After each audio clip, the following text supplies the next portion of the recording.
எல்லா புகழும் இறைவன் ஒருவனுக்கே. சகோதரி, நீங்கள் ஒரு கேள்வி கேட்டிருக்கீங்க.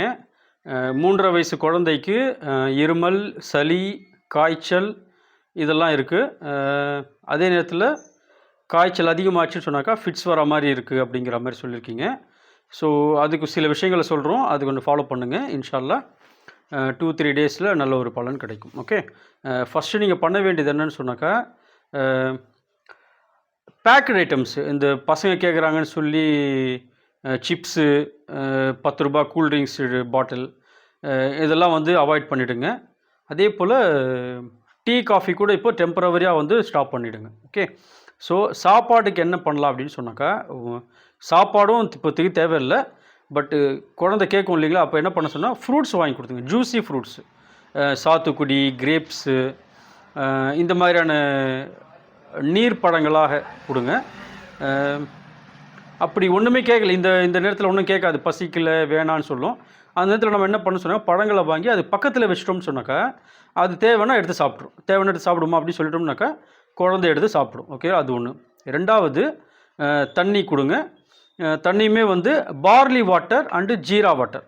ஸோ இது ரெடி பண்ணி கொடுத்தோம் அப்படின்னு சொன்னாக்கா சீக்கிரமாக வந்து காய்ச்சல் சரியாகிறதுக்கு வாய்ப்புகள் அதிகம்.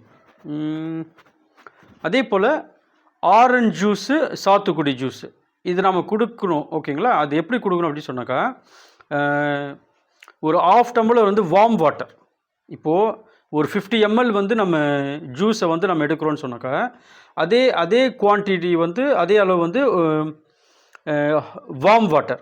ஓகே, அதை எடுத்துகிட்டு இந்த ஜூஸை வந்து அதில் போட்டு மிக்ஸ் பண்ணி கொடுங்க. நல்லா எஃபெக்டிவாக இருக்கும் இன்ஷால்லா. சரிங்களா, அதை கொடுங்க. ஆரஞ்சு ஜூஸு, சாத்துக்குடி இதை நீங்கள் தரலாம் இன்ஷால்லா, தாராளமாக தரலாம். அதே போல் வார்ம் வாட்டரில், ஓகே, வார்ம் வாட்டர் 50 ml அப்படின்னு சொன்னாக்கா ஜூஸ் வந்து ஒரு 50 ml அதை கொடுத்துட்டே வாங்க. அதே போல் காட்டனை வந்து தண்ணியில் நினச்சி அது லைட்டாக பிழிஞ்சு, ரொம்ப ட்ரையாகவும் பிழிஞ்சிடக்கூடாது, ரொம்ப வெட்டாகவும் இருக்கக்கூடாது, மாட்ரேட்டாக இருக்கணும். எங்கெங்கே தரணும்னு சொன்னாக்கா ஒரு 5 பிளேஸ் இருக்குது. ஃபஸ்ட்டு பார்த்தீங்கன்னு சொன்னாக்கா நெத்தியில் கொடுங்க.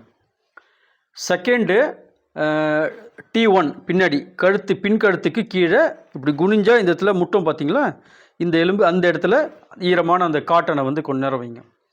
அதே போல் 2 அக்கிள் பகுதிகள், இந்த இடத்துல 2 அக்கிள் பகுதிகள், தொடை இடுக்கு, அப்புறமா வந்து பாதத்துக்கு கீழே. ஸோ இந்த இடத்துல வந்து நம்ம டெம்பரேச்சர் அதிகமாக இருக்கும்போது நம்ம கொடுத்துட்டே வந்தோம்னு சொன்னாக்கா இன்ஷால்லா அதனுடைய காய்ச்சலுடைய தீவிரம் வந்து குறையும் இன்ஷால்லா. ஓகேங்களா, எல்லாத்துக்கும் முன்னாடி இறைவன்கிட்ட பிரார்த்தனை செய்யுங்க. நம்ம என்ன தான் டெக்னிக் வந்து நம்ம அப்ளை பண்ணாலும் ஆரோக்கியம் கொடுக்கக்கூடிய சக்தி இறைவனுக்கு மட்டுமே உள்ளது. Okay, thank you.